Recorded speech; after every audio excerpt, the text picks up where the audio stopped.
Ang ilang mga kabataan sa isang barangay sa Malolos, Bulacan tila napabayaan pero hindi sa kusina kundi sa langsangan. Nakakapanakit po sila, nangahampas, nambabato. Hindi na po maganda yung ginagawa nila. Tatakbuhan, nagbabatuhan, nag-aaway-aaway pa minsan. Pati iba mga residente, minsan nakatamaan pa nila. Nakarating sa resibo ang sumbong ng isang ginang na tinawag naming si Cherry. Ayon kay Cherry, lumalaking notorious na raw sa kanilang lugar ang ilang mga kabataan. Rumble dito, rumble doon. Paiingay po, magugulo po. Pero ang mas nakakatakot, delikado na raw ang trip ng mga batang ito.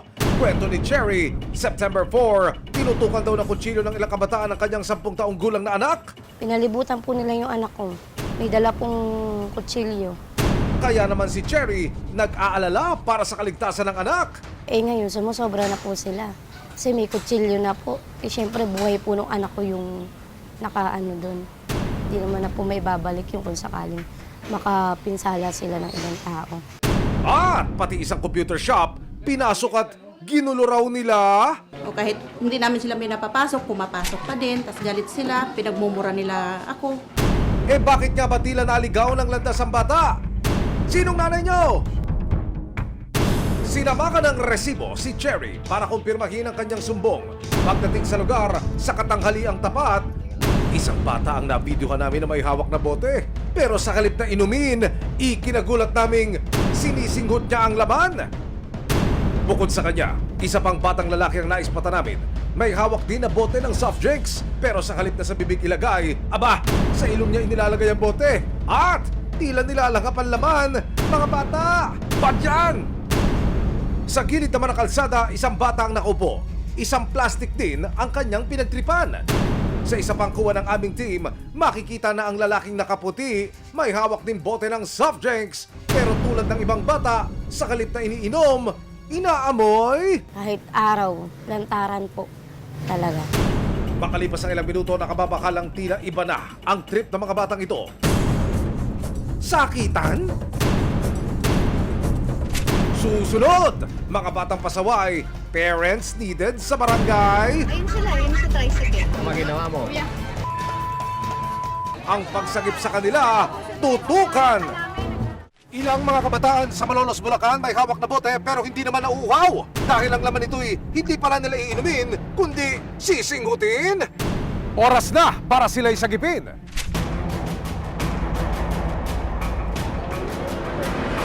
Ang ilang mga kabataan sa isang barangay sa Malolos, Bulacan tila napapariwaraan ng landas. Mula umaga hanggang gabi, langhap sarap.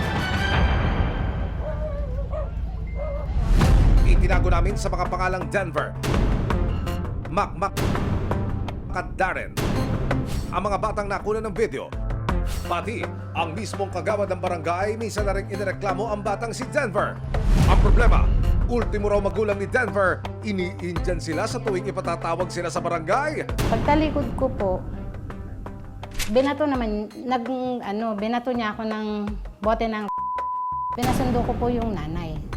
Ang sagot daw po nung nanay, dun sa pinasundo kong tanod, kung sino daw po yung may kailangan, siya ang lumapit. Isinangguni namin sa City Social Welfare Development Office o CSWD ng Malolos ang reklamo ni Cherry. Yung anak ko po na nagsumbong lang at nagturo yung anak ko na sila po ang gumawa. Pinag-initan po nila, pinag-ikutan po nila. Bali yung isa po may hawak na kutsilyo, yung isa po may hawak na tubo. Ipinakita rin namin sa CSWD ang nakuna naming video ng mga bata. Hindi na nga nagpatumpik-tumpik pa ang mga kawani ng City Social Welfare and Development Office. Kasama ang CSWD at ang nagre-reklamong si Cherry. Idinulog namin sa barangay ang sumbong ni Cherry.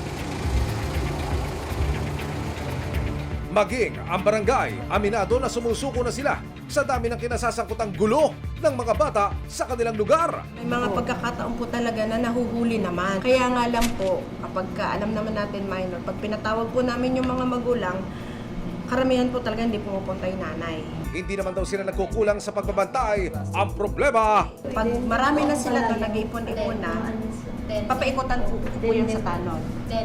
Pag umikot na yung tanod namin ganun, tatawid sila sa kabila, which is center side. So hindi naman namin pwedeng mapasok. After nun, ikot na ganun. Maya-maya, magbabalik ka na naman sila. Isang rescue operation ang pinlano ng CSWD at ng barangay bago sumugod. Nandiyan po ba yung mga bata?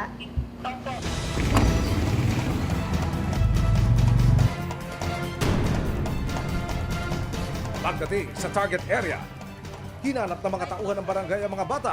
Ano ginawa mo? Tinipon sila ng mga otoridad at isinama na rin ang iba pang kabataan na naging sangkot sa mga gulo sa kanilang lugar ng mga nakaraang araw.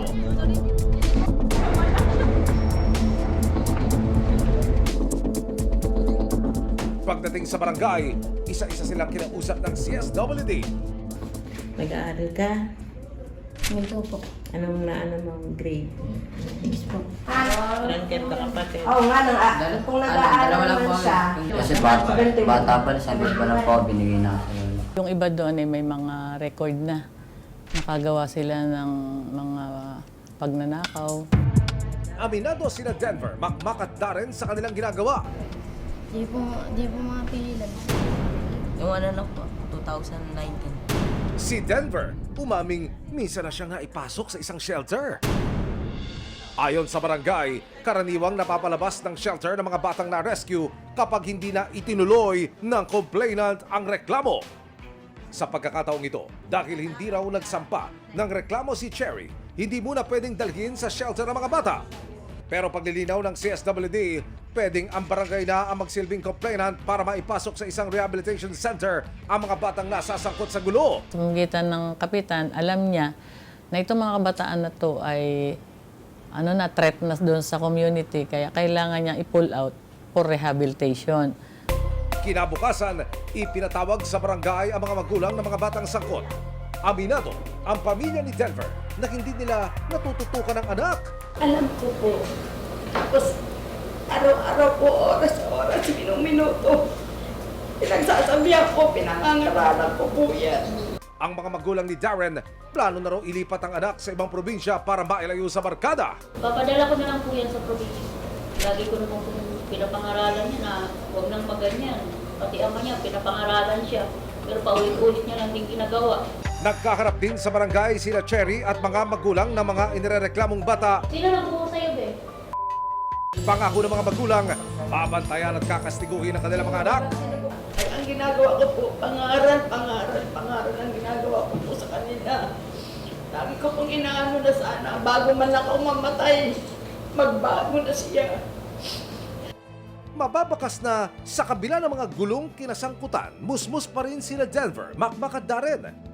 Malayong malayo sa malahudlom nilang imahe sa kanilang barangay. Sa tingin ko ay mabigyan sila ng seminar on value formation, responsible parenthood para sa mga pamilya. Kasi hindi natin pwedeng sabihin na ngayon din magbabago yung bata. Sabi nga nila, it takes a village to raise a child. Ibig sabihin, ang pagtuwid at paggabay sa tamang landas na tinatahak ng mga kabataan, nakasalalay pa rin sa mga magulang, pamilya, komunidad at maging sa pamahalaan.